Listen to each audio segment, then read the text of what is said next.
So now it's time to do a front cover of a magazine. And I love doing these because it's a little bit different than the spreads or the editorial layouts, because you're really trying to draw people's attention with a really high impact photo, and the type has to be very readable. It's a little bit harder to do covers, and so I really wanted to do this as kind of a bonus extra, challenging ourselves a little bit. So we're going to be creating the front cover that you see here, and I like to show you what the final looks like ahead of time so that you can kind of see where I'm going during the process, so you can kind of know what I'm doing instead of you being surprised at what it looks like in the end. So this is exactly what we're going to create. So I'm going to be here in Adobe InDesign, and I'm up here. This was the spread that we just completed together, and scrolling back up, and this is going to be the front page, this very top page. So if you go to pages, it's number 1. So let's bring in our photo. I've taken a lot of time to find a photo that would work really well on the front cover, and I'm going to go ahead and bring that in. What I can do is do our container first, just doing a rectangle tool, bringing that in and making sure we have enough room for bleed. So I'm just toggling on W and making sure everything goes out to the red line, and then getting our image loaded in. And let's do the right click fitting, and we could do any of these, but that content aware fit just works so well. So now what we need to do is start to plan our cover. So we're going to block this out just like we did before. So we're going to have kind of a magazine name right here. We're going to probably have some kind of little tag that has the date. We're going to have two different articles. We're going to have an article that goes down here that's going to have a number. And we want to have the article that we just completed, how to make the perfect pancake. And what I thought I would do is there's some natural shadows cast by this photo. Why not take advantage of that to put type on there? It's going to be a little bit more readable if I really take advantage of these shadows. I don't have to add any artificial shadowing or do a whole lot of photo editing. So let's take the assets of this photo and utilize them. So we're going to put another article, that perfect pancake article, maybe across the bottom here. And this is going to be the pancake issue. So we're going to want to put that, and that's going to be the main focal point of this magazine, is the pancake issue. And I thought we'd put it right on top of the pancakes, right there, just doing some blocking. Of course, the boring part, we're going to need to have some kind of barcode area.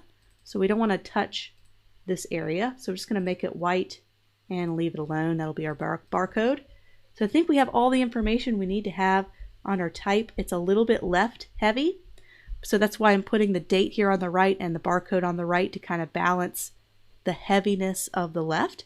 And if we make the zoom in a little bit more on the pancakes and make the pancake issue more of a focal point, maybe that'll help to center everything and make these two articles not seem so left heavy. So there's lots of ways we can balance everything out to make it look nice.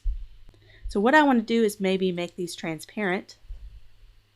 I'm just in effects, I'm just going to make it a little transparent so when I do scale the image or zoom in on it, I can kind of know where the pancake's going to fall. So let me zoom in on this, kind of crop this a little bit better.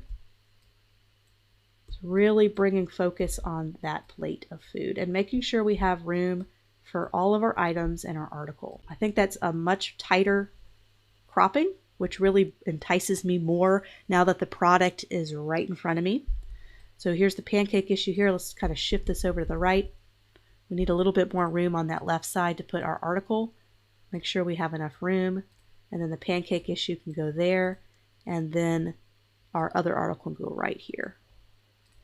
And then we could put our magazine. We could somehow incorporate this honey drop and maybe put it in front of the type to make, you see this a lot in magazine design. If you look at a magazine front cover, you see that the main subject is sometimes covering the magazine title, enough where you know what magazine it is, but sometimes entire letters are covered up. And it's okay because you know that it's that particular magazine because you just know that's what it is.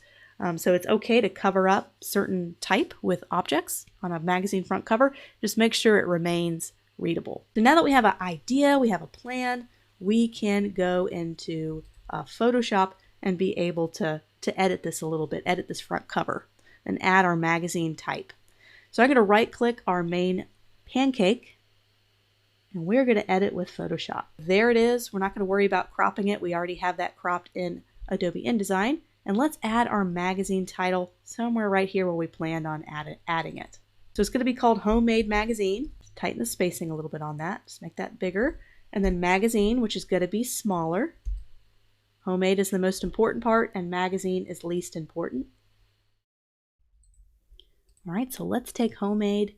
Let's find a really good typeface, maybe a serif typeface that has a little character, has really nice serifs, a very traditional look. For this, let's go ahead and find one. I already, instead of spending a ton of time going through them, I went ahead and settled on a Brill Fat Face. I thought this was a very nice traditional typeface, had beautiful thin serifs. I thought it looked really good with this type of homemade craft food magazine. So we're going to have it right here in the middle. I'm going to eventually have that line of golden honey come over top of it. So let's think about colors. Let's see if we can't find some inspiration in the photo itself. What I thought would be nice is have a two-tone. So homemade. It's one word, but it's going to read as two. Homemade. So I thought it would be really neat to have kind of a two-tone look to this.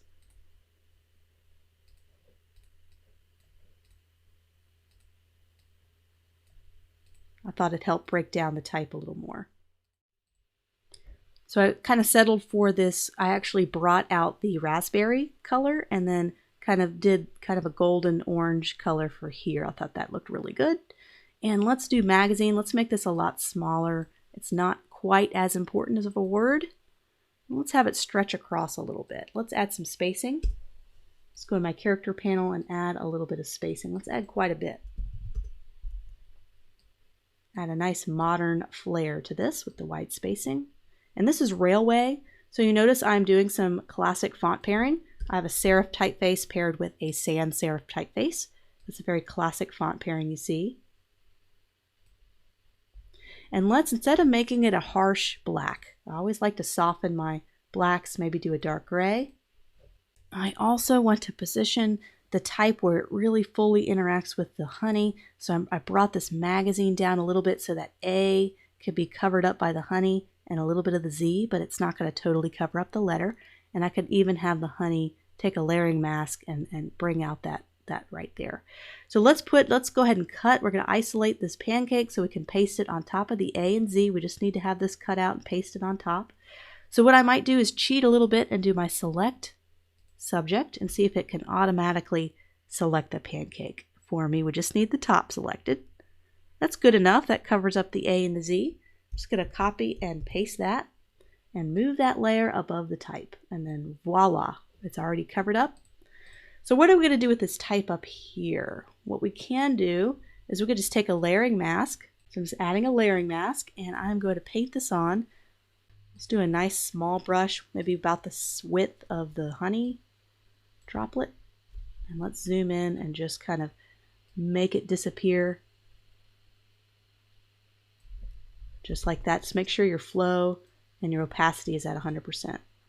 I think it just makes it look a little bit more natural than cutting it out with a straight edge because it's kind of feathered a little bit. And you may need to go back and make the brush just a tiny bit smaller or even a hard round. See what a hard round looks like. Gotta be pretty precise with this one, don't you? Sometimes it helps to make it a little transparent so you can kind of see where it overlaps. Maybe do a combination of hard and then go back and do a nice soft. Just right there, just to soften that edge. Okay, so let's go ahead and make it fully transparent so we can see. Let's go ahead and zoom out. So it loaded into InDesign automatically. It kind of naturally fit what we planned on for where the title would go. So we don't need that anymore. Let's go ahead and do our little side tag here with the date. So I'm just going to incorporate this. What I want to do is I want to make it a color that really pops out. But if I made it orange, it's going to compete with the made. But if I make it the color on the opposite side, I think it'll help compete a little bit less. So we're just going to make it that kind of raspberry or blackberry kind of color. So now I'm just going to add some type, put October, and let's make this, let's kind of not have too many typefaces going on. With magazine covers, you could be more liberal with font choices in terms of how many you can have on one single page, but we want to have some consistency throughout. So let's see if we can keep this a Brill fat face, which is what we used for homemade. Let's go ahead and rotate it. Just going to rotate it to 90 degrees, shift it over there, and make it white.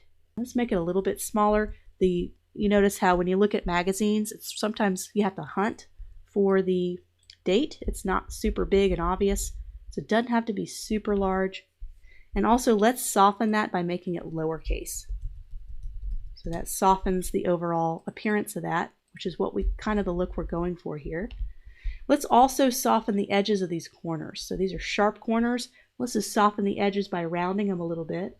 So I'm just over here in my appearance panel, and I'm just going to click over to rounded.